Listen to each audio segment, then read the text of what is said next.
आपने कहा आपने सोचा नहीं था कि इतना बड़ा हंगामा होगा या इतना बड़ा इशू बन जाएगा। जी अब जी। अचानक से ये इशू बन गया, आप इस पे परेशान हैं, खुश हैं, जज्बात क्या हैं? तो ये गैर इरादी तौर पे मेरी वहाँ पे वीडियो थी और वायरल होगी। ऐसे वो रूम में भी कोई नहीं था और चेयर ही थी, तो वहाँ पे मैंने वीडियो बना ली। सब वहाँ पे जाते होंगे, वीडियोस बनाते होंगे, पिक बनाते होंगे और बहुत सारे लोगों की, औरों की भी होंगी।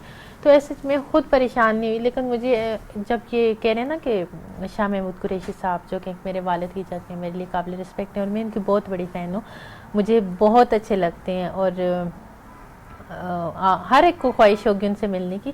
मुझे भी ख्वाहिश थी और मैंने सोचा कि उनसे मुलाकात हो जाए। अनफॉर्चुनेटली मेरी उनसे मुलाकात नहीं हो सकी और मेरा मिलने का इरादा उनसे था और मुलाकात तो उनसे ना हो सकी, लेकिन ये जब उनको साथ में मिलाना और पीटीआई पे बातें करना और प्राइम मिनिस्टर की बात साथ में करना और ये बातें गलत हैं मेरे। तो पीटीआई को अगर अल्लाह ने इज़्ज़त दी है, उनकी हुकूमत है या उनको अल्लाह तबारक व तआला ने इक़्तिदार दी है, तो अगर मैंने वहाँ पे वीडियो बना दी तो उसमें उनकी कौन सी गलती है? या उन्होंने कौन सा मुझे कहा है कि वहाँ पे जाके वीडियो बनाएं या ऐसे कुछ था? मैंने अपने मतलब बिहाफ पे किया, मैं अकेली वहाँ पे थी, मैंने वहाँ पे जाके वीडियो बनाया, तो अब इसमें मतलब औरों पे बातें करने की क्या ज़रूरत है?